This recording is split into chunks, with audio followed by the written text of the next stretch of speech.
What's going on, buddy? My name is Eason, and welcome back to another video. And today, we're going to get into the function of political boundaries for AP Human Geography. Let's go.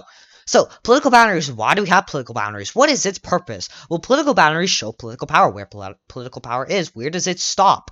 We see that with unclaws. I'll have a card above my video. Sorry, I'll have a card above the video if you want to check out that video. They create territoriality. You can say, "This is my land. It's not your land. It's made for me, not you." They create a sense of place. So walk into Mexico's political boundaries, you're going to get a different sense of place when you walk into the United States boundaries. That political boundaries create a sense of place. And of course, they manage people and resources. So they kind of keep things organized, resources, all of that stuff.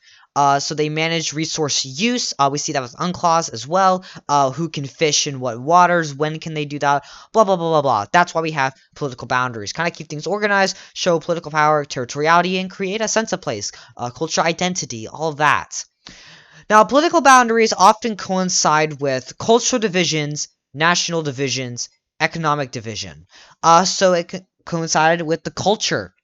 We see this with religion, with Pakistan and India. That boundary is created for Pakistan and India to separate the Islam and Hindu religion, the Hinduism, I guess, religion.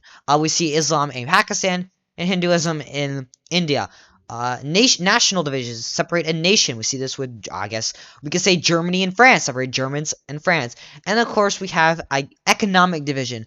I don't think we see this as much anymore. Yeah, we don't see this as much anymore.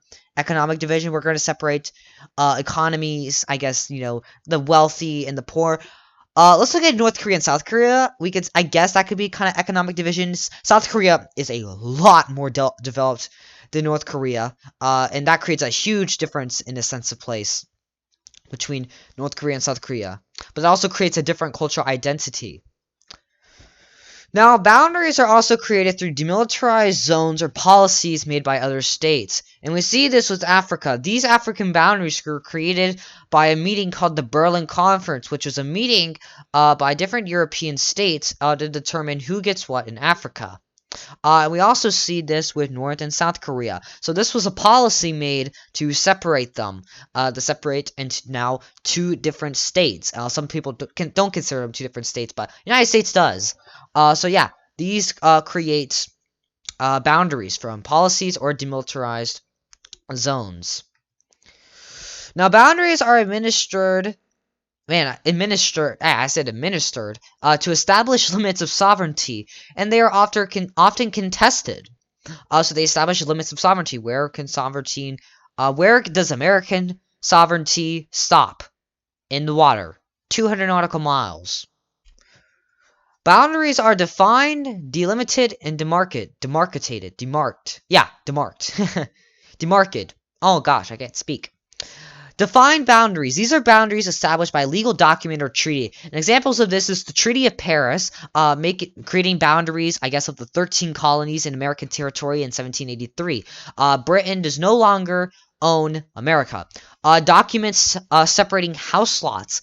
So if you go to a neighborhood that's building houses, you can find a document that separates house lots and properties. That's a defined boundary. And then we have the Korean Armistice Agreement that separates North Korea and South Korea. Delimited boundaries, which are boundaries drawn on a map. These separate maps separating your rooms by number. So if you go to an apartment building and you have a map that separates the rooms by number, or your school separates the rooms by number, the states of America, we see those separated with delimited boundaries. If you crack open a world map, that's all delimited. Those are boundaries created on a map. And then we have demarcated boundaries. I got it right.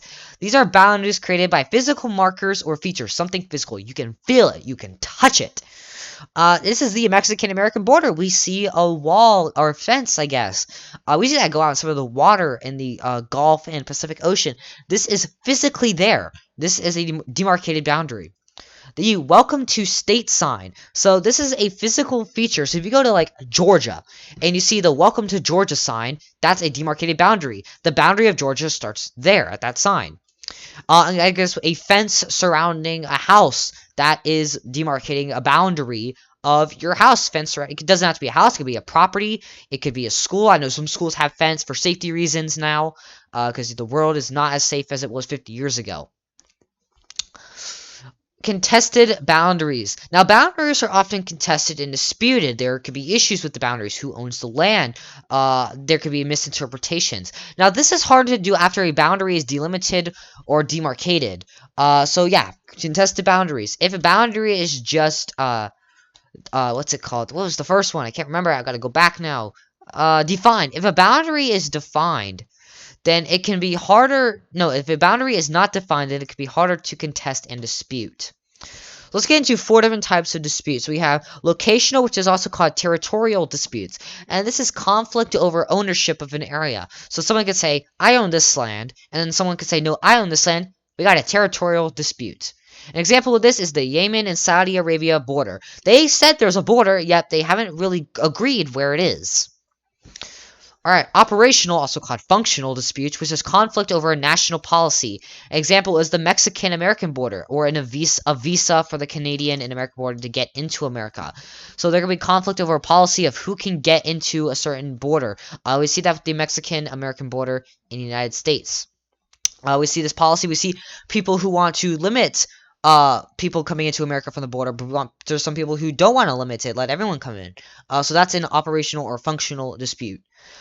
Definitional, definitional, or positional disputes, which is conflict over interpretation of a boundary.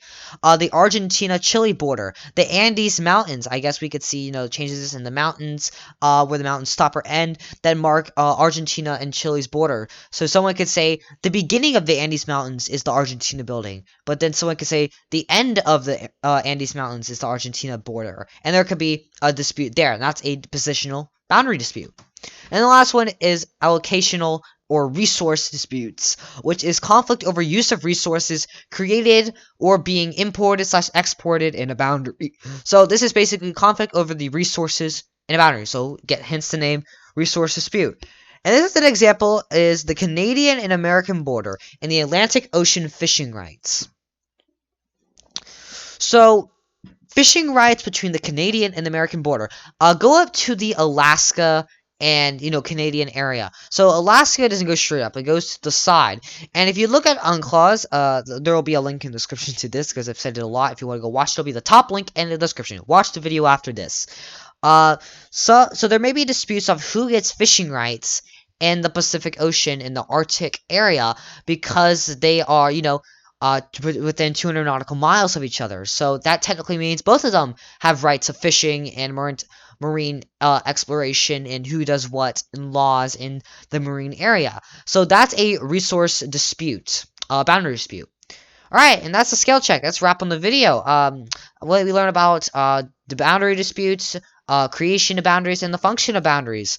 If you guys want to join my Discord server to learn something new or to teach other people things, link is in the description down below. Guys want to leave some criticism, leave a comment, subscribe, it's free to continue your mind if you don't like my content later on. Like a video, it helps me out. And I'll see you guys in the next video. Adios!